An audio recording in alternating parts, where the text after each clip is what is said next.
Ya, assalamualaikum warahmatullahi wabarakatuh. Alhamdulillahirabbil alamin. Wassalatu wassalamu ala asrofil anbiya wal mursalin sayyidina wa maulana Muhammad wa ala alihi wasallam ajmain amma ba'du.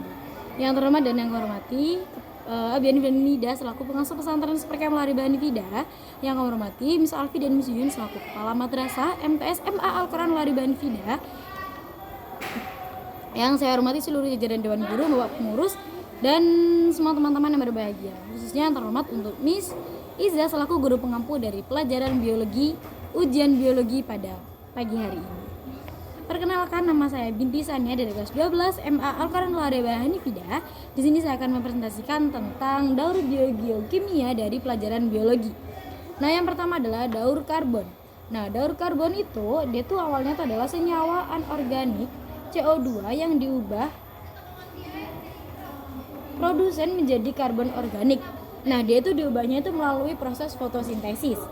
Nah, selanjutnya adalah energi yang tersimpan dalam tubuh produsen dengan senyawa karbon organik itu disebut juga dengan energi biokimia.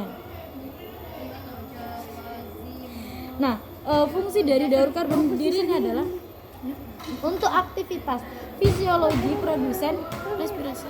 Ya, saya ini yorek gak ketok, mapping ketutupan cagak. Nah, apabila produsen dan juga konsumen itu telah mati, maka dia itu akan diurai oleh dekomposer.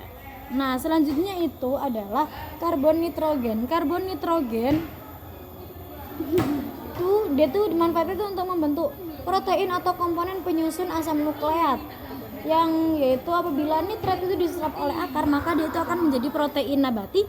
Apabila nabati tadi itu diserap oleh diserap oleh herbivore, maka dia itu akan menjadi protein hewani. Nah, apabila nabati dan hewani itu telah mati, maka dia itu akan diurai jadi amonia dan asam amino. Selanjutnya adalah ada amonifikasi. Nah, amonifikasi itu adalah penguraian protein menjadi asam amino dan amonia yang dilakukan oleh bakteri Bacillus subtilis.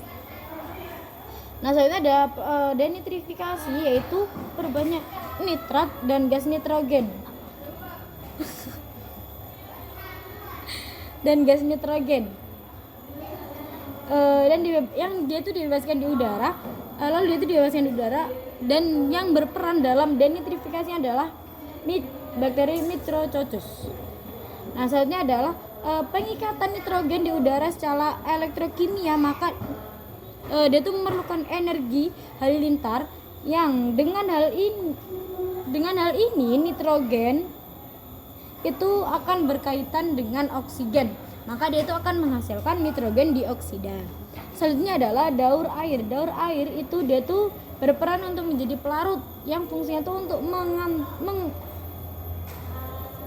mentransport zat makan dan sisa metabolisme, dan juga untuk mengatur suhu tubuh.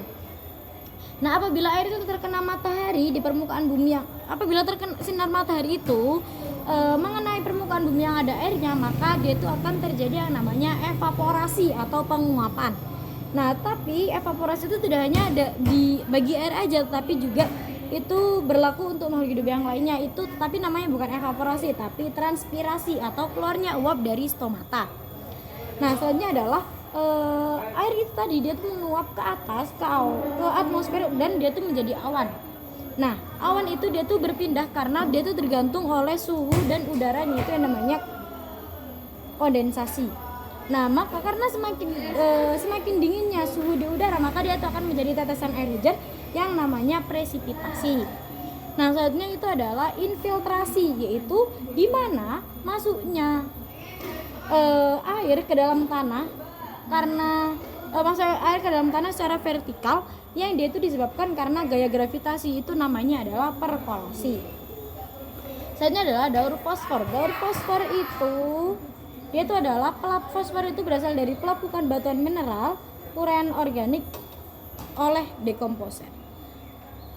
Ya, gunanya atau manfaatnya itu adalah untuk menyimpan dan membentuk asam nukleat.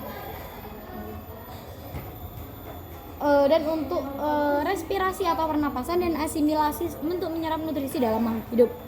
Nah, tumbuhan dan hewan apabila dia itu mati, maka dia itu maka fosfat organiknya itu akan diurai oleh dekomposer, maka dia itu akan menjadi fosfat anorganik.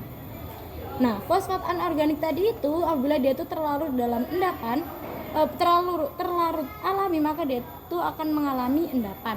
Yaitu contohnya apabila dia itu menjadi batu karang atau menjadi fosil. Nah, yang terakhir adalah daur sulfur. Daur sulfur itu adalah di mana bentuk sulfur dioksida itu dia itu terbentuk dari aktivitas vulkanis dan juga pembakaran fosil. Nah, terdapat juga bentuk sulfur ini apabila di atmosfer itu menjadi hidrogen sulfida